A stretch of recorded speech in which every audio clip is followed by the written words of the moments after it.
রতনপুর জিবির আঞ্চলিক পঞ্চায়েত সদস্য পদে কংগ্রেস মনোনয়নের জন্য আবেদনপত্র জমা করলেন জাকির হোসেন লস্কর।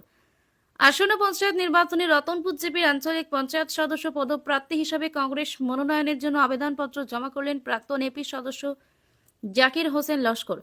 সোমবার বিকাল 3 ঘটিকায় হাইলাকান্দি কংগ্রেস ভবনে জেলা কংগ্রেসের সাধারণ সম্পাদক নজরুল ইসলাম লস্করের হাতে রতনপুর জিবির আঞ্চলিক পঞ্চায়েত সদস্য পদে কংগ্রেস মনোনয়নের জন্য বায়োডাটা সহ আবেদনপত্র জমা দিলেন উক্ত জিবির প্রাক্তন এপি সদস্য বিশিষ্ট সমাজসেবী জাকির হোসেন লস্কর। আবেদনপত্র জমা দিয়ে তিনি সাংবাদিকদের মুখোমুখি হয়ে বলেন, রতনপুর জিবির ভোটার জনসাধারণের দাবির পরিপ্রেক্ষিতে তিনি কংগ্রেস টিকিট চেয়ে জেলা কংগ্রেস আহ্বানে সাড়া দিয়ে আজ নিজের বায়োডাটা সহ আবেদনপত্র জমা দিয়েছেন।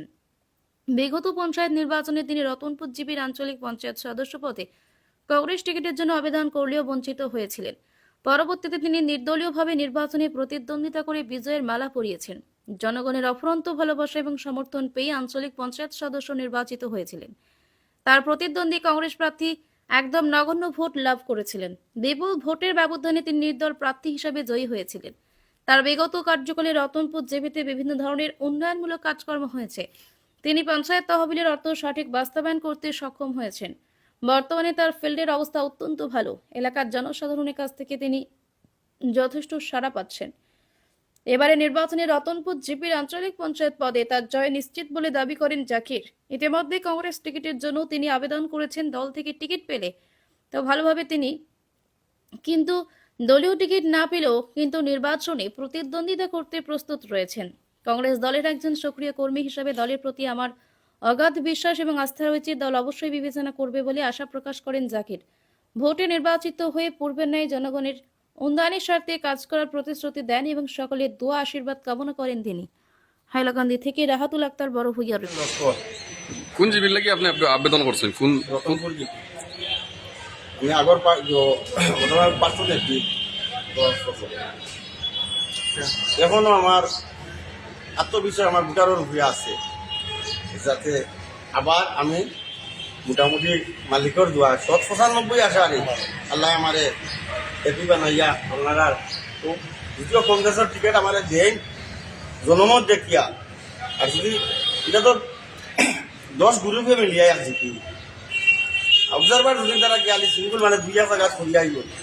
আর যদি টিকিট বেয়াতে যায় টিকিট পাইলেও আমি খেলাইম, আর বেয়াতে গেলেও আমি খেলাইম। তবে আশা আমি যদিও টিকিট দেন সম্মানের সাথে আমি রিসিভ করবো। আগর চালানো করছি, তবে আমার আগর চালানো আমার দিচ্ছি না দেবায় ওইসব ভালো হয়েছে। আমি 373 বুটে গত চালান এপি হয়েছি। আর সেকেন্ড লিড করছে যে কংগ্রেসের টিকিট পাইছে 606 বুট পাইছে। কিন্তু এ মনোনয়ন গত কিবারে জমা দিছে দেখছি, মানে আপনারা যত মিডিয়াত ভাষণ দিছে গত ইলেকশন গত যত আমার লোকে হে মিলে হারিছে 25 বুটে মিলে আমি 373 বুট পাইছি।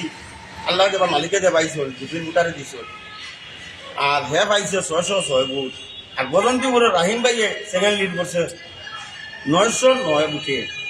আর হে এখন প্রেসিডেন্ট হওয়ার বর্তমানে কংগ্রেসের টিকিটের দাবি করে বিলে আগর 25 বুটে বিলে হে হারিয়েছে আবুল লস্কর বড় ভাইয়া।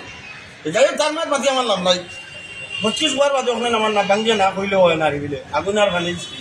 তাড়াতাড়ি 2টা বল বুটে আমি বাড়ি যাইছি। আর এখনো রিপিট আমি এভরিওয়ার ভরে আমার সিটটা আপনার লেডিস।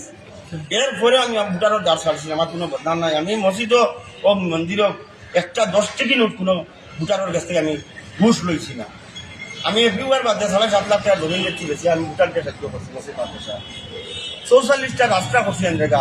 আর এখনো যদি আবার আল্লাহ আমারে বানাই আবার আমি আপ্রাণ চেষ্টা করবো যাতে আমার সততা দিয়ে আমি প্রত্যাশা আছে আমি যদি কাম করবো। আমার ভোটারেরও ওই বিশ্বাস আছে যাতে আমার বর্তমান যে কাম আছে কামের উপরে তারা সন্তুষ্ট দেখায়। তো আবার আমার লোকে আসেন ভোটারে ভোট দিবা বলে আমার বক্তব্য আপনি কোন লাগিয়া আমিও তোমাদের লাগে দোয়া করবো যাতে আল্লাহ যে ফিরমা লাগে চায় ফিরমা লাগে আমার মার গোলাখানো দেবাই তো আল্লাহর কাছে আমি নিজে ক্যান্ডিডেট গ্যাস তো আমিও আগে পাবো। এই বলি আমার বক্তব্য কোনো সমাপ্ত হল। 95 আছে মানে আমি এপ্রিল বারে আমার জিজ্ঞাসা দোয়া করবো আমার লাগে। আপনার কোন জিবি থেকে দিচ্ছেন? আমি রাঙ্গাউটি গিয়ে আগে আসলাম, এখন তো বাস্তব সময় হয়েছে। আচ্ছা, আপনার বর্তমান অবস্থান কিরকম?